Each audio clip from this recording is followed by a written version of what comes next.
thank you all for this chance to present some somewhat finished research from a somewhat finished doctoral dissertation.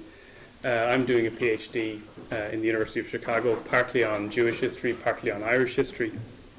But the paper I want to present tonight is about ideology. And specifically, it's about the ideologies of Zionism and Irish nationalism. And I want to talk about how both national movements, I think, are conceptually quite similar. Because both can be seen first as part of a general trend of European modernization in the second half of the 19th century, as part of a general history of European nationalism, and like many other European national movements, they exhibit a lot of very similar traits and characteristics. But also, Zionism and Irish nationalism were concerted efforts to disprove certain European stereotypes. Stereotypes which at their root were often allegations that the Irish and the Jews were incapable of national self-rule.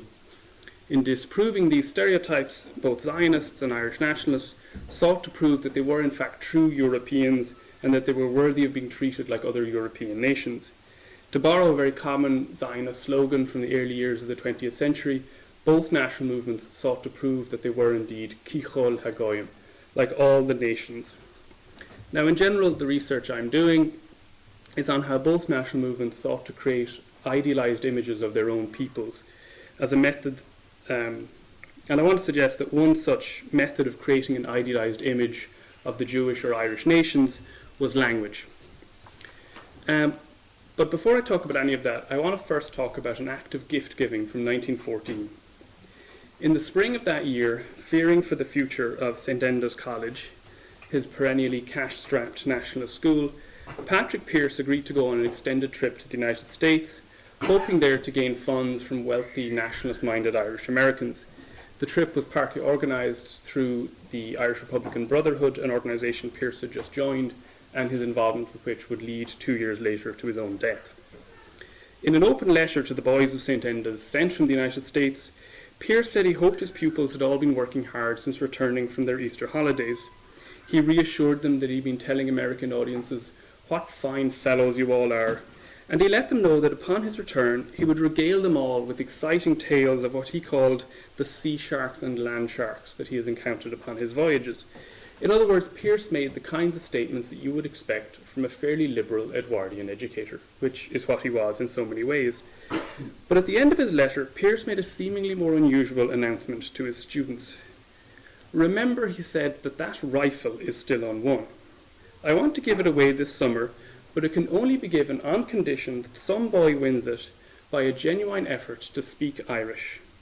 Now, it's partly because of this support for youthful violence, exhibited not only in this letter, but in his writings and his politics in general, that Pearse has not always received the warmest of appraisals from Irish historians. To give just the most famous example, Ruth Dudley Edwards, in her biography of Pearse, The Triumph of Failure, presented Pearse as a generally extreme figure. She called him militaristic, and she said that this letter to his students was one of his manifestos. But I want to suggest a quite different appraisal of Pearse and of Irish nationalism and of the contemporary Irish language movement in general. And it's an appraisal that takes the symbolism inherent in Pearse's letter as its starting point. This gift of a rifle to the best student of Irish at St. Enda's points to a deeper and I think much more complex issue in contemporary Irish nationalism. And this is the notion that Irish men had been emasculated by the slow process of Anglicisation. No longer speaking Irish, they were alienated from their true national spirit. They were deficient and deformed, and as such, they were no longer real men. The movement to revive the Irish language was thus imagined as a process of reasserting national power, and was often associated with a recovery of sovereignty and strength. Pearse's gift of a rifle had a clear layer of symbolic male power. Only when a boy had proven his mastery of his true native language would he be ready to wield this weapon. Both the gun and the language were symbols of a resurgent Irish national masculinity. Now, similar concerns to this had already appeared in Pearse's famous 1913 essay, The Murder Machine, a diatribe against the British educational system, which is the eponymous machine for Pearse. And this essay declares the British educational system to be worse than what Pearse called an edict for the general castration of Irish males. Where education should inspire and harden, Pearse said, British state schools instead work to tame and enervate. The result for Pearse is that Irishmen are, he says, not slaves merely, but very eunuchs. And he also argued in a possible hint at the physical act of castration that the current educational system in Ireland is akin to chopping off parts of children's bodies. A year later, in a speech which he delivered in Philadelphia during his tour of the US, Pearse again talked of how an anglicising education was, he says, emasculating our boys and corrupting our girls. He saw this as clear evidence of an English government conspiracy to enslave Ireland and cut off future generations from a proud history. Thus, Irish schoolboys, he claimed, were not taught to be brave, to be strong, to be truthful, to be self-reliant, and to be proud. Now, by no means was Pearse the only Irish language activist to draw out these connections between language and power. A desire for a revival and a perpetual fear that the language would soon disappear and that something very important would be lost with it have long been features of Irish language discourse. In the first half of the 19th century, for instance, Thomas Davis had some very similar ideas to Pearse. He said that to impose another language on such a people is to send their history adrift amidst the accidents of translation. 'Tis to cut off the entail of feeling and separate the people from their forefathers by a deep gulf. 'Tis to corrupt their very organs. The language of a nation's youth, Davis concluded, is the only easy and full speech for its manhood and for its age. And certainly the ideas of national decay and via the Irish language some kind of national revival were already implicit in the ideology of the Gaelic Union, a precursor to the Gaelic League, which was active in the 1870s and 1880s. The Gaelic Union's membership card, for instance, depicted Ireland as a dark and decrepit land, whilst also suggesting the possibility of linguistic rejuvenation via the familiar symbol of a distant rising sun. And presumably these were the ideas which a Gaelic Union member was to hold close to their body along with their membership card. The inaugural issue of the Gaelic Union's Irislaur na Gaeilge, or the Gaelic Journal, featured a poem with the very pleading title of May the Gaels Live, and insisting that now the Gaels are alive in Ireland and the Gaels and the Irish language are in Ireland yet, the journal clearly pointed to an anxiety about racial and linguistic decline in this poem.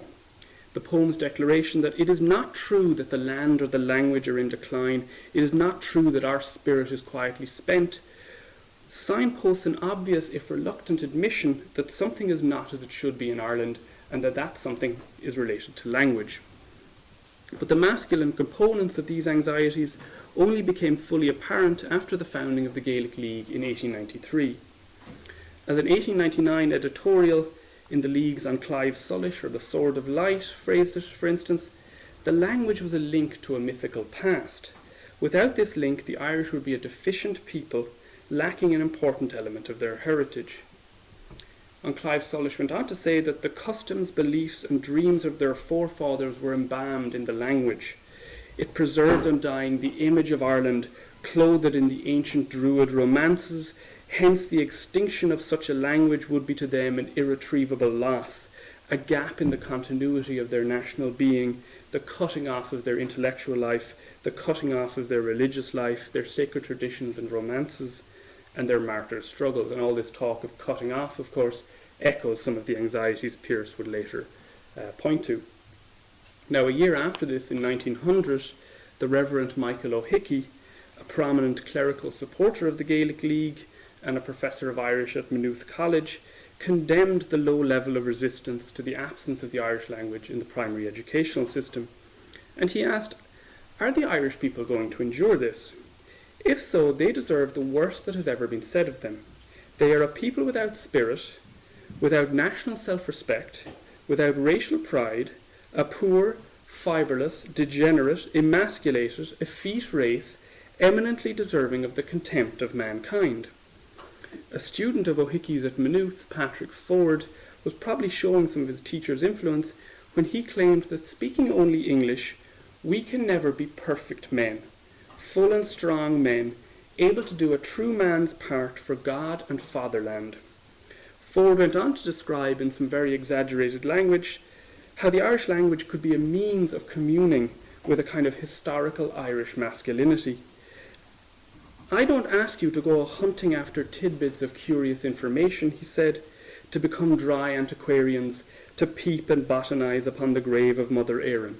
Look to your forefathers, Ford said. Read of them. Speak of them, not in unworthy mendicant eloquence, nor yet in vulgar boasting about our ancient glories while we squat down in disgraceful content with our present degeneracy, nor least of all in miserable petty controversy with the hireling liars who calumniate our dear Ireland. No, said Ford, but to learn from them what you ought to be, what God destined Irish men to be. And if an Irish man could only be perfect when he spoke the language of his forefathers, without this language he would be, as another Gaelic League pamphlet phrased it, a self-degraded and denationalised being who is proud of being mean and who glories in being abject. Unsurprisingly, though, once such an abject young Irishman learnt Irish, a language of which he supposedly was previously ashamed, he would gain pride and self-respect from the knowledge, as the Gaelic League said, that his Celtic ancestors were worthy of the vigorous and refined language they spoke, and that Ireland has produced sages who in wisdom and learning were not surpassed by men of any nation in the world, and warriors who in valour might vie with the proudest of other lands. The return to Irish for the Gaelic League was thus imagined as a return to a more glorious and heroic sense of Irish identity before the humiliation of being deprived of state power by colonial rule. Now this prompts the first question I want to answer in this paper. Why did so many Irish nationalists feel there was a link between language and power?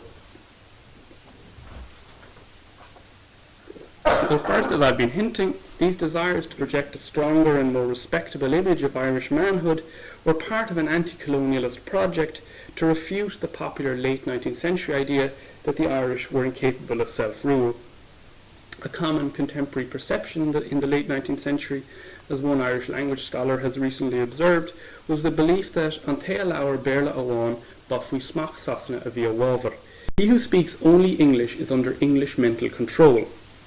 Learning Irish was thus partly about throwing off the indignity of colonial rule, whilst also disproving the negative stereotypes of British rule.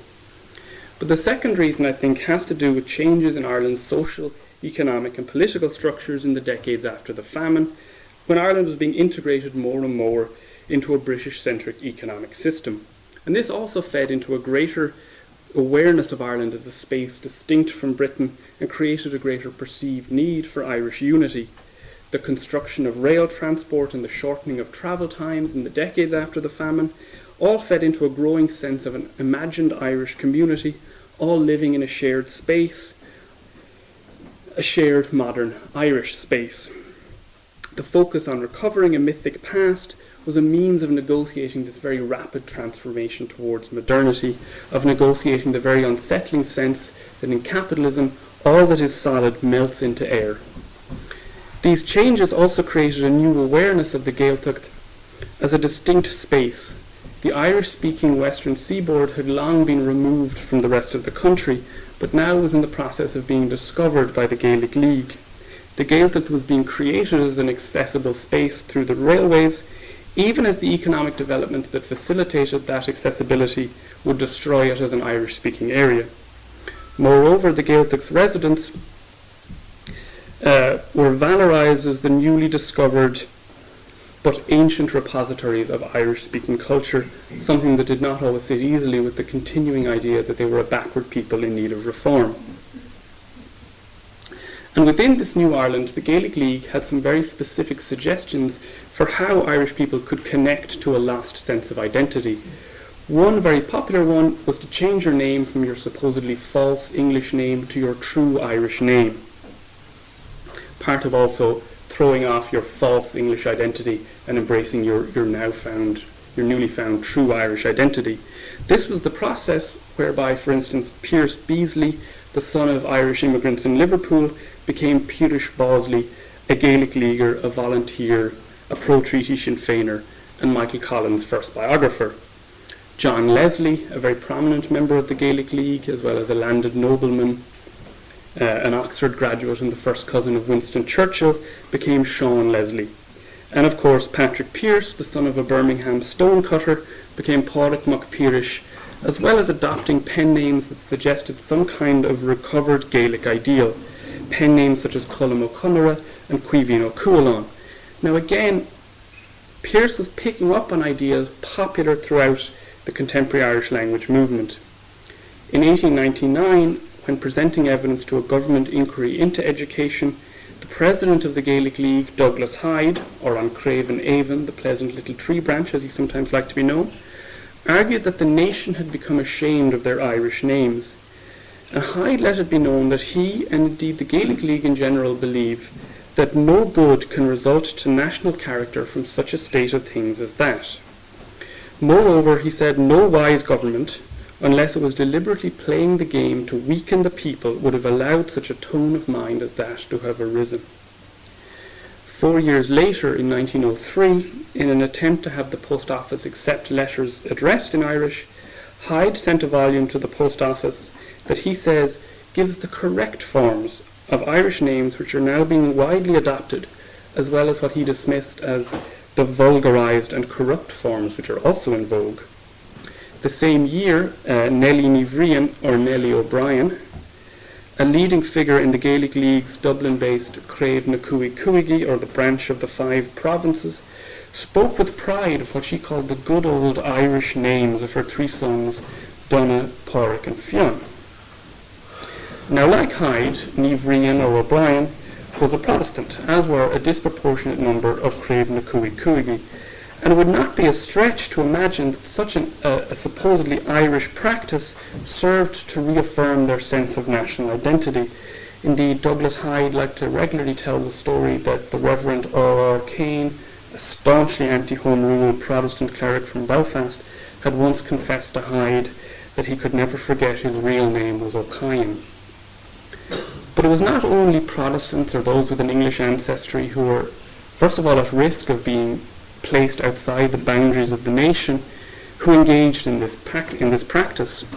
Patrick Inglesby, one of the main organisers of the Gaelic League's very popular Irish language parades, which were held every year in Dublin in the early years of the 20th century, decided that he would rather be known as Pádraig Mac Gilla Isha, literally Patrick, son of the servant of Jesus. And nor was it only men who would change their names. Agnes Farrelly, a feminist, an educator, and one of the leading female figures in the early Gaelic League, decided after her first visit to the Aran Islands that she would no longer like to be known by her birth name of Agnes Mary Winifred Farrelly, and would instead like to be known as Una Ní Farrelly. Now this leads me to the second question I want to address with this paper. What does any of that have to do with Jewish history, the history of Zionism or of the State of Israel, or even just the history of the revival of Hebrew? I want to suggest that we can start to see the answer to this question by looking at this practice of Irish nationalists changing their name, and in a contemporary Zionist practice of doing something very, very similar. And we can see this if we take as an example a young man named David Green from a small town called Plock in rural Poland. He had a very typical Jewish upbringing. He spoke Yiddish growing up, until in 1904 he moved to what was then Ottoman Palestine and decided that from now on he would like to be known as David Ben-Gurion. Ben-Gurion would later claim, after he became the first Prime Minister of Israel, when addressing a room full of recently arrived Jewish immigrants from Morocco, that they must forget they are Moroccan, just as Ben-Gurion said, "I have forgotten that I am Polish." Ben-Gurion's successor as Prime Minister of the State of Israel was Moshe Sharett, who was born Moshe Chertok.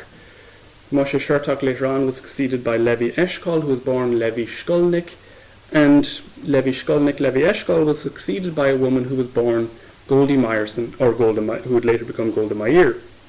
And adopting new Hebrew names and expecting others to do the same was a central part of how all these people forged a new Israeli identity.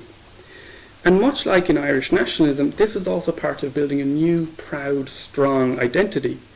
The early Zionists, as the historian Amos Ilan has noted, had a proclivity to redefine themselves with names that denote firmness, toughness, strength, courage, and vigour. Names that became very popular later on in Israel, such as Yariv, or antagonist, Oz, meaning strength, Tamir, towering, Baradan, son of the master or masterful, and even one name Bar Shilton, he who is fit to govern. Much like in the revival of Irish, Zionists, by reviving Hebrew, sought to create a new, proud biblical identity and to prove both to themselves and others, most importantly, that they were indeed Bar Shilton, that they were fit to govern. There are two very good examples of this that I want to look at. First of all, an Israeli poet called Avat Yeshurun, who was a quite popular poet in the 60s and 70s. He was born Yechiel, which, as well as advertising a Yiddish background, is also a very feminine name. It means the Yiddish mother of pearl. He decided later in life that he would like to be known as Avat Yeshurun, which literally means the fathers are watching us, or it can mean fathers of the people of Israel. And thus his name was part of his new Zionist strong identity as a man rooted in the soil of the land of Israel. Another very illustrative case, I think, is that of the so-called first Hebrew child, Ben-Zion ben Yehuda.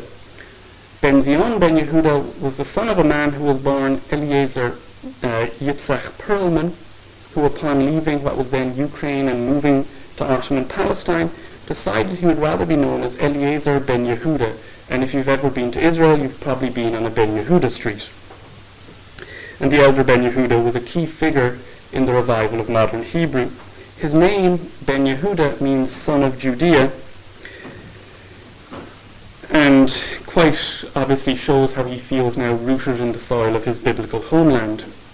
His son, who grew up barred from speaking any language but Hebrew, was given this name Ben-Zion ben Yehuda, that means son of Zion, son of Judea, also reflecting an identity rooted in the soil of the biblical homeland. Just to complicate all this, as an adult, Ben-Zion ben Yehuda decided he would rather be known as Itamar ben Avi. Itamar means a date tree and is a very commonly used Zionist symbol on flags and posters and so on. His surname Ben Avi literally means son of my father. But because the letter B and the letter V are the same in Hebrew, it also means son of A-B-Y, son of the initials of Eliezer ben Yehuda. So quite clearly, both father and son were involved in a process of self-invention, creating new Hebrew-speaking identities and new names for new men rooted in the soil of their Hebrew-speaking homeland. And that Hebrew revivalists would engage in a very similar practice to their Irish contemporaries, I think, is unsurprising, because both drew on a similar set of ideas about history and national revival, and about the idea that a deformed language could be the sign of a deeper national deformity.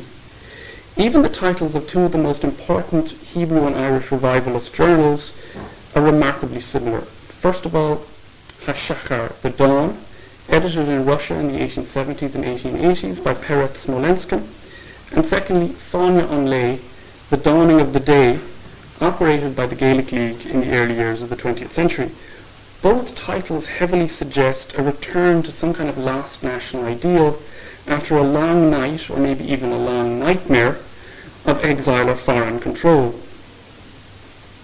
The idea that a national rebirth was necessary also appears in the works of two of the most important Zionist and Irish nationalist writers, Leo Pinsker and Terence McSweeney. Leo Pinsker was a Russian Jewish physician, and following a wave of anti-Jewish violence in Russia in 1882, in the aftermath of Tsar Alexander II's assassination, Pinsker began to draw some very broad links between Jewish identity, a lack of state power, and the continuous resurgence across European history of anti-Semitism.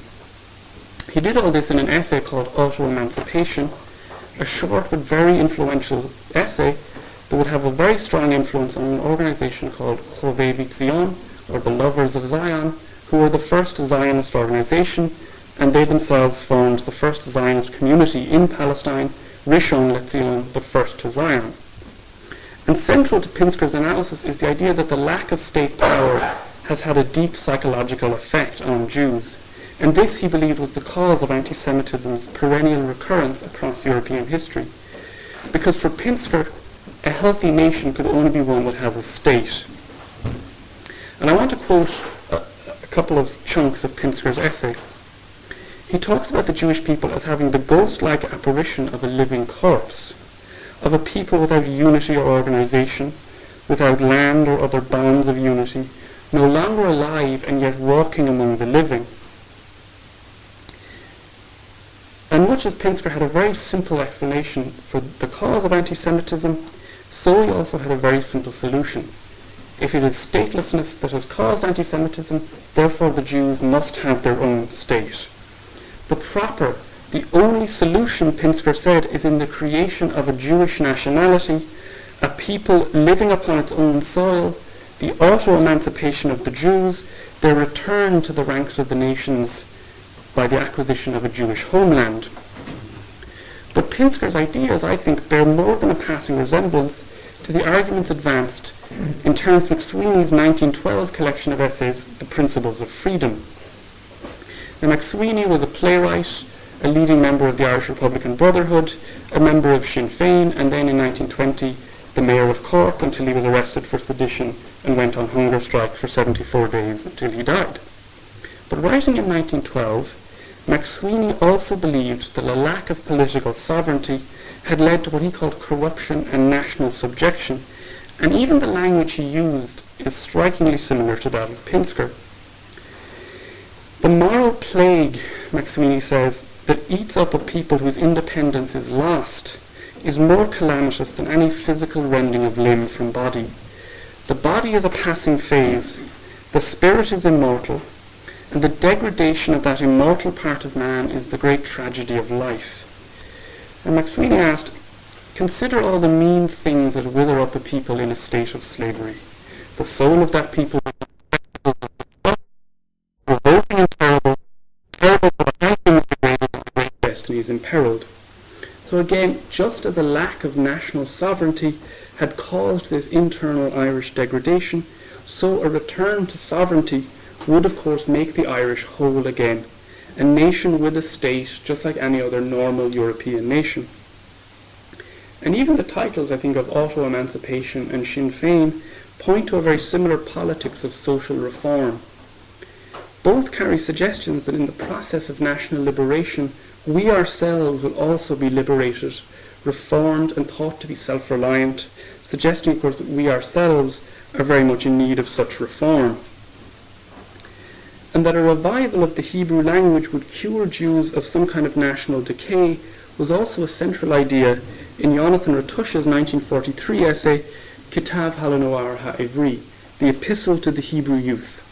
Now, Ratush was a poet and a leading figure in what's usually called the Canaanite movement, a somewhat eccentric group of people who believed not that an Israeli identity should be created, but an Israelite identity, to completely replace the Jewish diaspora. In doing this, they took to its logical, if eccentric, conclusion the Zionist idea of Shelilat HaGolah, the negation of the diaspora. And Ratush talked in this essay of how a chasm of different opinions and alienation separated the proud Hebrew-speaking pioneers of Israel from what he saw as a degenerated diaspora.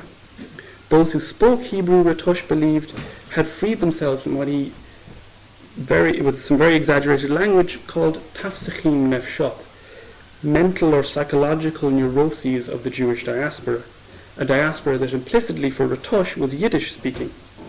But this new sense of Hebrew-speaking pride, Ratush believed, stemmed from the what he would have seen as Israelites' new life, rooted in what he very provocatively called Hamoledet HaIvrit, the Hebrew homeland. Tom. Now, in all of this, I'm very influenced by a historian called David Myers, and a quite provocative book that he wrote called Reinventing the Jewish Past, European Jewish Intellectuals and the Zionist Return to History.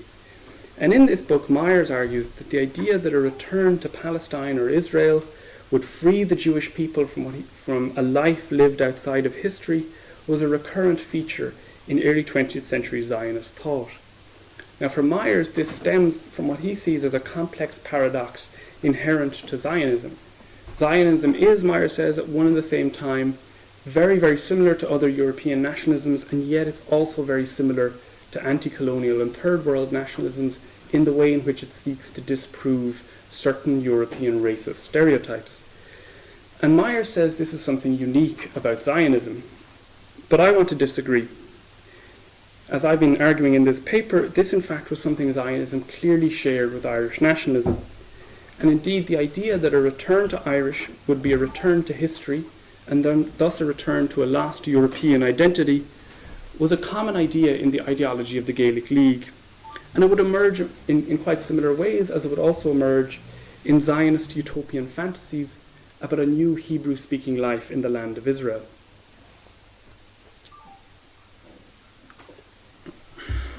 Can't bring them anywhere. I want to end, though, by looking not at another similarity between Hebrew and Irish, but by looking at one of the most obvious differences, the success of Hebrew's revival versus the seeming failure of the Irish revival.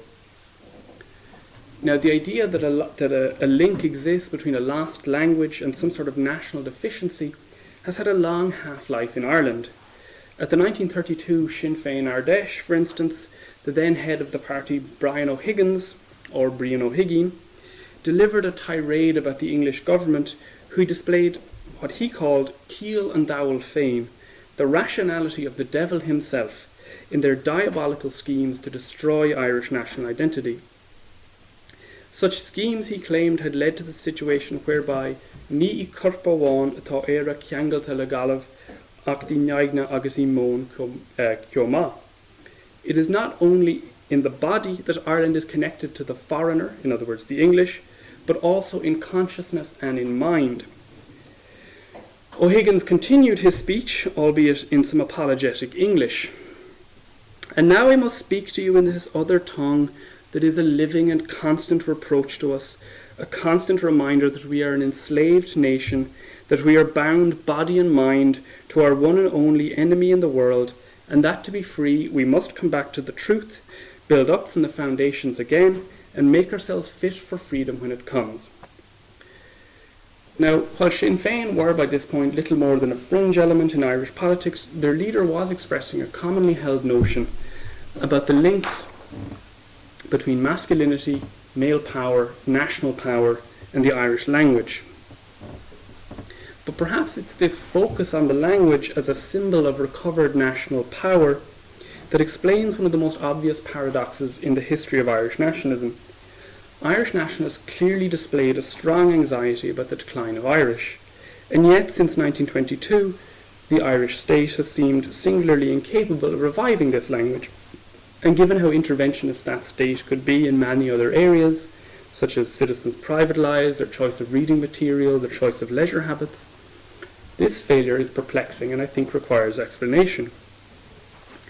This is especially requiring explanation, I think, when we recall that the revival of Hebrew often went hand in hand with some coercive suppressions of Yiddish, both in Palestine and later in the State of Israel. To give just a few examples of this, in as early as 1914, when Chaim Zytlowski, a very prominent Yiddish language activist from Europe, came on a visit to what was then Ottoman Palestine, he was physically assaulted by students from Gimnasia Herzliya, the most prominent Zionist school in the country, and they were probably prompted to do that by their then headmaster, Chaim Bubrashov. And similarly, in 1927, when plans were announced to establish a chair of Yiddish studies at the Hebrew University of Jerusalem, it was seen as an act of sabotage against the Hebrew character of this emerging Jewish state. One Hebrew language organization, the very subtly titled Brigade for the Defense of the Hebrew Language, piled stones in the university's courtyard, ready to smash windows if the chair in Yiddish studies was ever established. The same organization placed posters around the university declaring that the chair in jargon is the destruction of the Hebrew University, and the chair in jargon is an idol in the Hebrew temple. Now, first of all, describing Yiddish as jargon serves to just dismiss it as a kind of degenerated form of German. But the provocative language serves also to demonize Yiddish as some kind of alien or threatening identity, and the design of the posters features the black border typical to Jewish death notices. But despite that coercion, Zionists also showed a real pragmatism about language, recognizing the need to not control all aspects of modern Hebrew. Addressing the 5th National Conference of the Brigade of the Defenders of the Hebrew Language in Tel Aviv in 1929, Joseph Klausner, who himself was a professor at the Hebrew University and was probably involved in some of the disturbances on campus, warned his audience to stop obsessing over grammatical mistakes in modern vernacular Hebrew. Such errors, he declared, are not mistakes at all when you write modern Hebrew. Stop scaring us constantly that we are writing with mistakes because in phrase X, in Mishnah Y, and in Midrash Z, the phrase is different. And while he unsurprisingly took issue with the use of Yiddish, he also felt that a limited number of barbarisms, which is to say words borrowed from other languages, is natural. No language, Klausner said, was ever developed without a conscious or subconscious influence of another language. Evoking some of his deeper concerns, Klausner concluded that he sought not the language of a fishwife in the marketplace, rather that we will speak and write as free men in their own language and not as slaves to Isaiah and Rabbi Yehuda Hanassi. Indeed, unlike Irish, modern Hebrew also developed a very broad-ranging slang. One type of Hebrew slang was Dugri, and like many words in Hebrew slang, it comes from Arabic. In Arabic, Dugri means straight or direct. In Hebrew, it means telling the truth straight to someone's face, without equivocation, the opposite of any kind of hypocritical behind-the-back talk. And Dugri also contained an element of pride and irreverence. A person who spoke Dugri was saying that he or she was a native Israeli who said what they thought without fear. Dugri was a sign of honesty and the courage to speak boldly, without embellishment, without prevarication, and on a high moral level. Now again, not only does this point to how language and national pride are linked, but it also shows the real pragmatism of Hebrew revivalists, as they borrowed from other languages, including Arabic, which we would not expect at all, to fashion their own modern national language. But perhaps such a focus on the Irish language as a living thing, as something capable of change and of borrowing from other languages, would have defied the purpose of its so-called revival in the first place. Perhaps the purpose with Irish was always to engage in the act of symbolic defiance which relearning Irish facilitated, rather than just recreating the language as a run-of-the-mill vernacular. Bilingualism and the ongoing act of learning Irish serve as clear symbols of the harm done by colonial rule and of the need for government action to rectify this. Irish remained a language to be appreciated for its symbolic content, as a means of reconnecting to a nostalgic and harmonious pre-Anglicization Irish past. Unlike Hebrew in Palestine and later in the State of Israel, governments in Ireland probably never intended for Irish to be an actual vernacular language of the entire population. And indeed, I want to conclude that had Irish actually become a vernacular language like Hebrew, something very important for Irish nationalists would have been lost: a politically useful set of ideas about national symbolic power. Thank you.